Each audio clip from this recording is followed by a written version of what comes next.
Broussard, do the Rams have what it takes to repeat next season?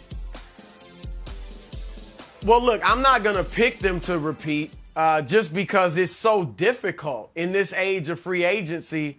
The last team to repeat was the Patriots back in 2004, 2005. Not even with this latest iteration of Tom Brady that we saw where he was arguably better or was better than he was when he repeated. And that was with the GOAT quarterback and the GOAT coach almost 20 years ago. It wasn't that, we saw a lot of repeats, guys, in the 70s. The Steelers did it twice. Miami did it once. The 80s, San Francisco. The 90s, Dallas, Denver. But since free agency has become what it has, it's just difficult to repeat. You lose players. Other teams get better. And then complacency just sets in. It's just a natural human thing. And so I'm not going to pick the Rams to repeat. Now, they'll be in the hunt because the NFC, I think you got Dallas, which obviously you got question marks about them. Green Bay, we think Aaron Rodgers will be back. And even if he is, he and Devontae Adams, we've just seen Rodgers not deliver time and time again in the playoffs recently. So they're a question mark as far as getting to the Super Bowl. And then San Francisco will have Trey Lance, essentially a rookie quarterback, starting. So there are question marks at Arizona, if you want to throw them in, about all the other teams in the NFC. So they got a shot. They should be in the hunt. I expect them. I think they'll bring back Von Miller. OBJ, probably better chance of him coming back now, Nick, since the ACL injury, if that's indeed what it is, than before. But who knows when he'll be ready. Robert Woods should be back and ready. But they're going to lose Andrew Whitworth probably to retirement and a few other linemen maybe to free agency. So I'm not picking them. But, yeah, they'll still be good and have a decent shot at maybe getting back to the Super Bowl. Well, I very well might pick them to win the Super Bowl. I will almost assuredly pick them to make the NFC Championship game. To me, the NFC looks like, until we figure out what's happening with the quarterbacks, a two-team conference. And I'll explain that in a moment. But first of all, I think the difficulty on repeating is actually a little overstated. I know it hasn't happened in 17 years, but it has come so close to happening that I feel like that's more a small sample size thing. If you look at it, the Seahawks were 1 yard away from repeating. Yep. The Patriots, if they could have managed to beat Nick Foles, they would have repeated on either side of that. And the Chiefs, if they had managed to not have 5 offensive linemen brought off the street, they would have repeated. So we've had 3 teams that could have done it and just fell just short. So I do think it is going to happen. I don't think it's a free agency thing. It's not like we've had no Super Bowl champions get back to the Super Bowl. We've had 3 defending Super Bowl champions play in the Super Bowl and just lose in the last decade. So that's first of all. Second of all, I look at the AFC as I think there's 9 teams that could show up in the conference championship game as we sit here today, and that's before Aaron Rodgers potentially or Russell Wilson goes over to that conference. I look at the NFC Wilds, and I'm like, okay, I will just cross off entirely the NFC East. It's out. Like, what about Dallas? Nope. Dallas, no shot. Same Mike McCarthy issues. No, they're done. They're done. I will cross off entirely the NFC South. There is not a team in there that I believe as presently constituted can make the Super Bowl. I will cross off not in this beautiful Sharpie, but in a strong number 2 pencil, the entire NFC North. The reason I won't use a Sharpie is because I don't want to be too prisoner of the moment-y about Rodgers in the playoffs, but I am scarred by that performance against the Niners. So that just leaves the NFC West. And Cliff Kingsbury, you're crossed off. I don't know what's happening in Seattle with Pete Carroll or Russell Wilson. You're close to a cross-off.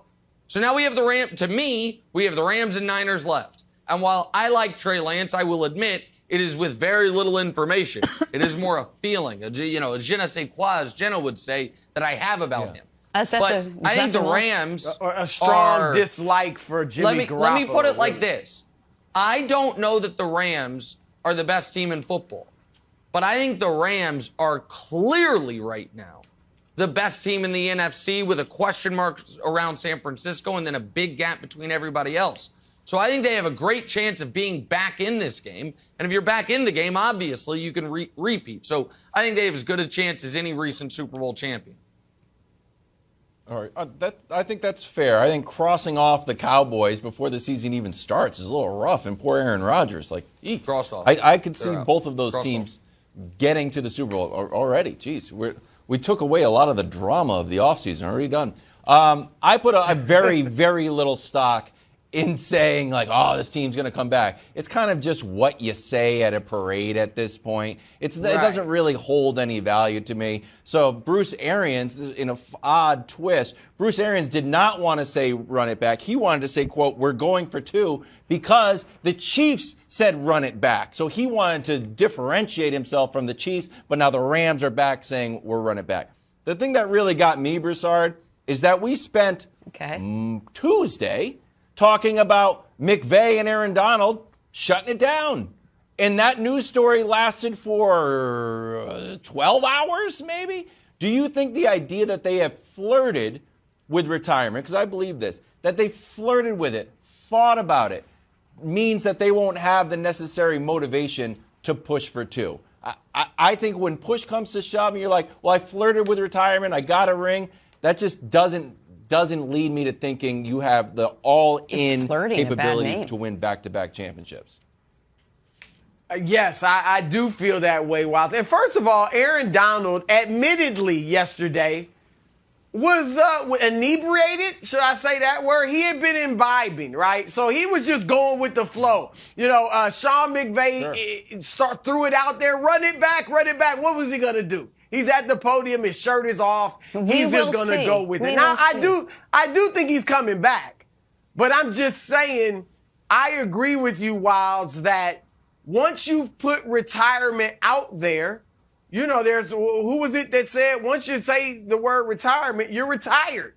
Even if you do come back, because you're not going to be at 110% or 100%, go get it. So I think more so with Donald, he'll be great, but I think maybe if he drops off a little bit because he's a little complacent, Nick, having won a ring. Von Miller's already got 2. All right? Von Miller's already got 2 I think you guys have got this exactly wrong. How motivated is he going to be?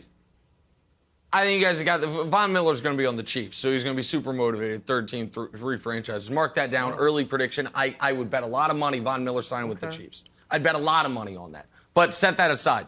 I don't think Aaron Donald was ever flirting with retirement, and I don't think Sean McVay was ever flirting with leaving. I think Sean McVay, it was a contractual ploy, and his girlfriend or fiance blew it for him. I think that was maybe a $10 million IG post. I hope you got a lot of views on that one, my friend, because I think that was all about trying to get the most money out of the Rams as possible.